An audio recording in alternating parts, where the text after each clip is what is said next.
বলুন, হাত তুলুন। আপনি কিন্তু পারবেন না, না বুঝে হাত তুলছেন। চেষ্টা করবো বলি যার 60 বছর বয়স হয়ে গেল।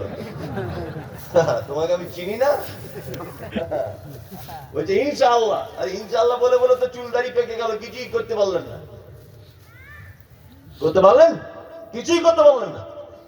এক, আল্লাহ তাআলা বলছেন ইন্নামাল খামর, নিশ্চয়ই তোমাদের জন্য মদ হারাম। মদ, আমরা মুসলমান না, অবশ্য কেউ মদ পান করি না। এরা মদ পান করে না, এরা বিড়ি সিগারেট পান জর্দা এগুলো খায়।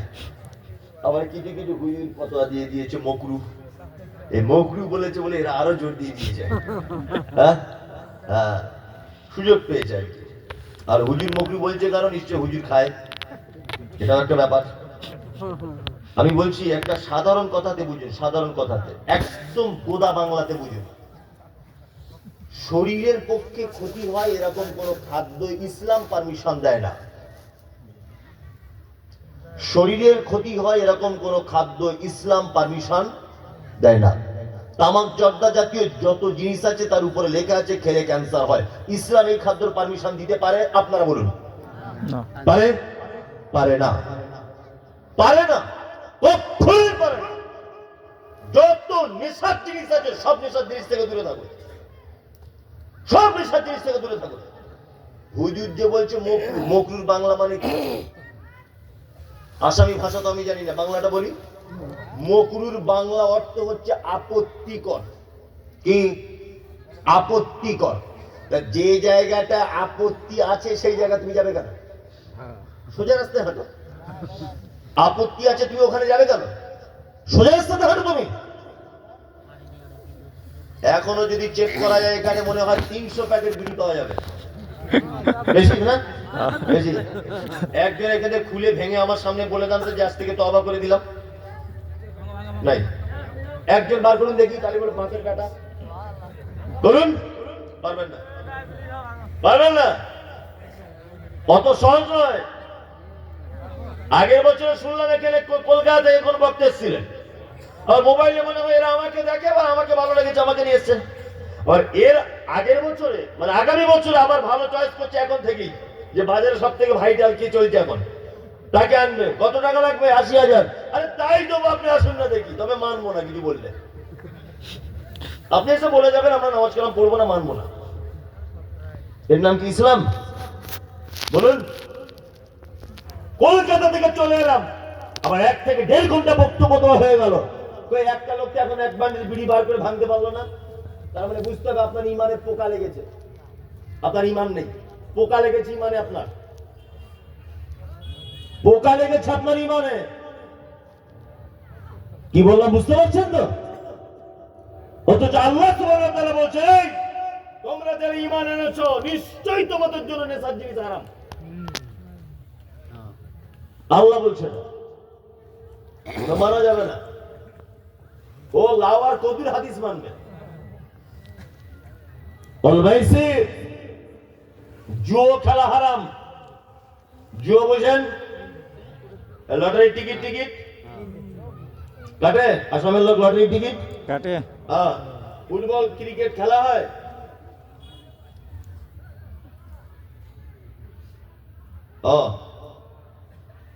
একজন প্রশ্ন করেছেন জুয়া খেলে অনেক টাকা উপার্জন করার পর আমি এখন হালাল পথে চলতে চাই বা চলতেছি, তো এখন আমার হারাম টাকাগুলো কি করব? আপনি তওবা করে নেন। আর টাকা যদি আপনি বুঝতে পারেন যে এগুলো জুয়ারি টাকা, এমন খাতে ব্যয় করুন, নেকির আশা করবেন না। প্রেমিকার সঙ্গে শারীরিক সম্পর্ক করার পর আমি তাকে বিয়ে করলাম, এখন আমার করণীয় কি? আর যদি বিয়ে না করি তাহলে কি হবে? আস্তাগফিরুল্লাহ।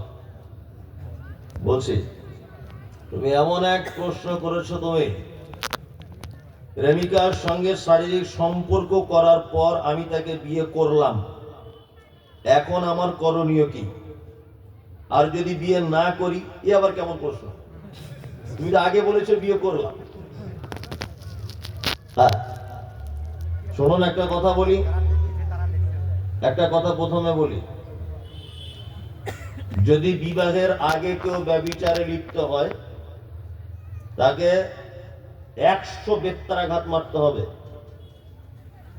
ঘরের ভিতরে নয়, কোথায় হবে? মারতে হবে কোথায়? ফাঁকা মাঠে দাঁড় করিয়ে 100 বেতের বাড়ি চালাতে হবে, ছেলেকে এবং মেয়েকে, দুইজনকে। এবং দীর্ঘদিনের জন্য, 1 বছর 1.5 বছরের জন্য দুজনকে এমন জায়গায় আলাদা করে দিতে হবে কোনো যাতে যোগাযোগ না থাকে। এখন আপনি যাকে বিয়ে করেছেন তার সঙ্গে বিয়ের আগে শারীরিক সম্পর্ক করেছেন, এটা হারাম করেছেন আপনি। আপনি বেশি বেশি করে তওবা আল্লাহর কাছে করুন, আল্লাহ নিশ্চয়ই ক্ষমাশীল, আল্লাহ আপনাকে ক্ষমা করবে। তবে দ্বিতীয় পৃথিবীর আর কাউকে কথা বলবেন না, পাপ গোপন করুন, গোপন করুন। মুহাম্মদ সাল্লাল্লাহু আলাইহি ওয়াসাল্লাম বলেছেন কামা ফিন নাসান নাসুনিয়াম। আপনাকে একটা পদ্ধতি বলে দিচ্ছি, আল্লাহ নবী বলেছেন কামা ফিন নাসান নাসুনিয়াম, রাতের বেলা সবাই যখন ঘুমিয়ে যায় তুমি তখন উঠে পড়বে, তুমি তখন উঠে পড়বে।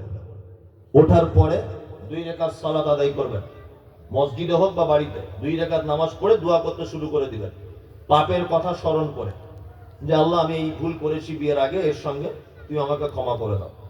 আপনি যদি ক্ষমা চান অবশ্যই আল্লাহ আপনার ক্ষমা করার জন্য প্রস্তুত রয়েছেন সর্বদাই। শারীরিক সম্পর্ক করেছি যদি বিয়ে না করি, মানে তোমার লজ্জা শরম খুব কম।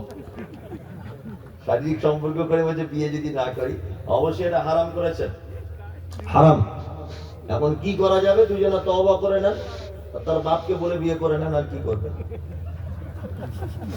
তার বাপকে বলে বিয়ে করে নেন, বাপের কাছে বিয়ের প্রস্তাব পাঠান, প্রস্তাব অ্যাকসেপ্ট করে। এসব এগুলো চ্যাংলা ছেলেরা করেছে প্রশ্নগুলো, বুঝতে পারছি আমি। ব্যাংক থেকে লোন নেওয়া যাবে কিনা? কোন প্রকারের সুদি কারবার ইসলামে বৈধ নয়, কোন প্রকার। আপনি কোন লাইন করে এটাকে জায়েজ করার চেষ্টা করবেন না।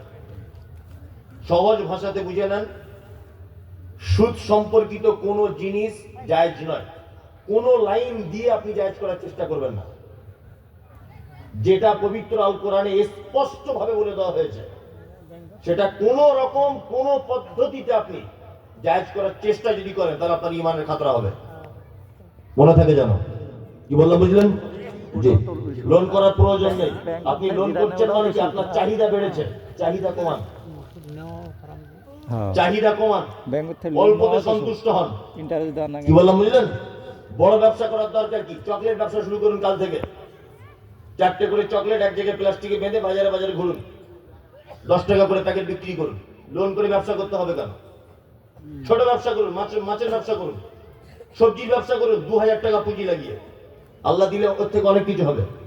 তুমি বড় স্বপ্ন দেখতে যাচ্ছ, এই জন্য তুমি হারাম কাজে লিপ্ত হতে যাচ্ছ। বড় স্বপ্ন দেখো না, ছোট ছোট স্বপ্ন দেখো, আল্লাহ তার থেকে রুজিতে বরকত দেবে ইনশাআল্লাহ। যে কথা বলছিলাম বল মাইসির, আল্লাহ তাআলা বলছেন জুয়া হারাম। এই আর একটা কথা বলে দিই, শুধু যে লটারি হারাম তা নয়, এই যে ফুটবল, ক্রিকেট, ভলিবল টুর্নামেন্ট পাড়ায় পাড়ায় হচ্ছে, আর যেখানে টাকা দেওয়া তুমি খেলা হচ্ছে, এটা কিয়ামতের দিন পর্যন্ত হারাম। আর এই খেলায় অংশগ্রহণ করা হারাম, দেখাও হারাম, মনে থাকবে। হ্যাঁ, কোন পাড়াতে ফুটবল, ক্রিকেট, ভলিবল খেলা হলে 10 টাকাও চাঁদা দিবেন না। চাঁদা দিলে গোনা হতেই থাকবে, সাদকায়ে জারিয়ার মতো গোনা হতেই থাকবে। 10 টাকা চাঁদা দিয়ে অংশগ্রহণ করবেন না। টিভিতে যে সমস্ত খেলা দেখছেন বসে বসে, আইপিএল এটা ওটা সব জুয়ো খেলা, এই খেলা দেখাও হারাম। শরীর চর্চার জন্য ফুটবল, ক্রিকেট, ভলিবল আপনি খেলুন, সমস্যা নেই। শরীর চর্চার জন্য, পায়ে ব্যথা, ডাক্তার বলেছে একটু দৌড়াদৌড়ি করতে, 2-4 জন বন্ধু বান্ধব ফুটবল খেলুন, অসুবিধা নেই। যখনই বলবেন আজকে একটা পোল্ট্রির মুরগি দেওয়া দিবি, খেলা হারাম।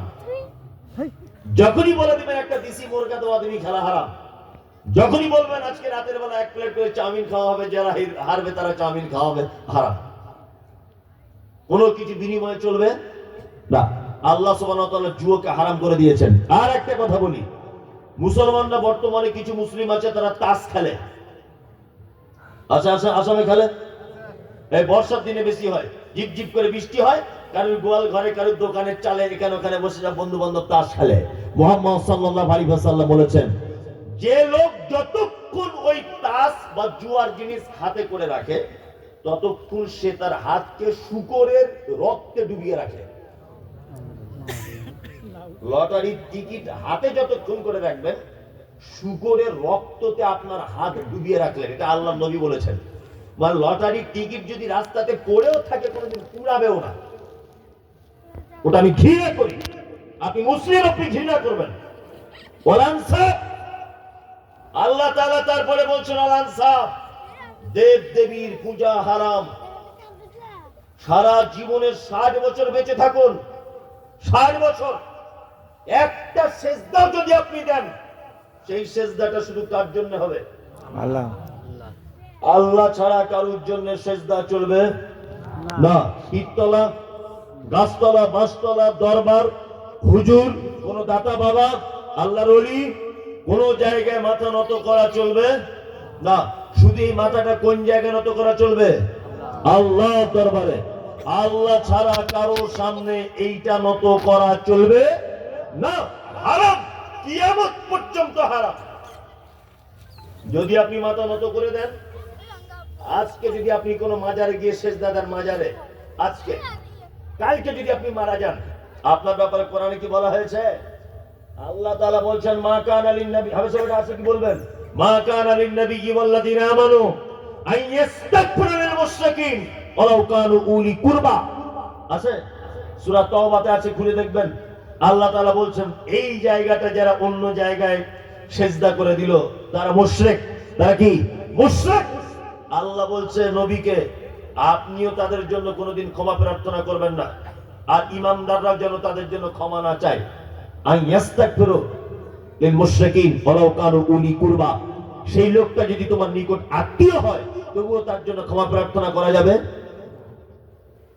কোন লোক যদি শিরিক করা অবস্থায় মারা যায়, আল্লাহ তাআলা মুহাম্মদ সাল্লাল্লাহু আলাইহি ওয়াসাল্লামকে বলছেন ইস্তাগফির, আপনি ক্ষমা প্রার্থনা করেন। আল্লাহ তাস্তাগফির, ক্ষমা প্রার্থনা নাই বা করেন। ইন তাস্তাগফির লাহুম ৭০ মাররাতান, যারা শিরিক করে মারা গেছে তাদের জন্য একদিনে যদি ৭০ বার আপনি ক্ষমা প্রার্থনা করেন, তবুও আমি আল্লাহ, আপনি নবী, আপনার দোয়া তো আমি আল্লাহ কবুল করব না। কোরআন আছে তো এগুলো সব। শিরিক পৃথিবীর সবথেকে ভয়ঙ্কর পাপ। আল্লাহ তাআলা বলেন ইন্নাহু মান ইউশরিক বিল্লাহ ফাকাদ হারামাল্লাহু আলাইহিল জান্নাহ ওয়া মা'ওয়াহুন নার ওয়া মা লিয-যালিমিনা মিন আনসার। নিশ্চয়ই যারা শিরিক করে তাদের জন্য জান্নাত হারাম, কোনদিন তারা জান্নাত ঢুকতে পারবে না। ওয়া মা'ওয়াহুন নার, তাদের থাকার জায়গা জাহান্নাম। ওয়া মা লিয-যালিমিনা মিন আনসার, আর কিয়ামতের দিন এই অত্যাচারীদের কোনো সাহায্যকারী থাকবে কি না। শুধুমাত্র এই জায়গাটা এক জায়গাতেই দিতে হবে, আল্লাহর দরবারে। আসলাম 4 নম্বর আল্লাহ হারাম করেছেন দেব দেবী, তারপরে সেজদা দেওয়া, তারপরে আল্লাহ তাআলা বলছেন আসলাম গণকের কাছে গিয়ে ভালো মন্দর কিছু জিজ্ঞাসা করা হারাম। গিয়েছেন কোনদিন? কোনদিন যুবক ছেলেরা গেছো? কোনদিন নয়। এই যে পাড়াতে বাঁদর খেলা দেখাতে আছে অনেক সময়, আছে না? হ্যাঁ, হনুমান খেলা, বাঁদর খেলা দেখাতে আছে না? আছে। বাঁদর আবার হাত দেখে বলে তোমার বিয়ে হবে কোথায়? হ্যাঁ, বাঁদর আবার হাত দেখে বলে তোমার ভবিষ্যতের খবর। হারাম, হারাম এটা। আর এই সমস্ত হারাম কাজ কিছু হুজুরও করে, কিছু হুজুরও করে, করে না? করে। কিছু হুজুর এতে যুক্ত আছে। আর এইগুলো বেশিরভাগ করে কারা? মেয়েরা। ও স্বামীকে ভালোবাসো, স্বামী মনে অন্য কাউকে ফোন টোন করেছে, ওর মাথার কাজ করে না, শুধু হুজুরের কাজ হচ্ছে হুজুর আমার দিকে একটু ফেরে দেন দাও, যেন ওই দিক না চলে যায়। হুজুর দেখছে ভালো গোপন কাস্টমার পেয়েছি একটা, হাত দেখে শুধু হুজুর ভয় দেখাচ্ছে, এবার তো মানে ওকে বিয়ে করবে ভাবছে।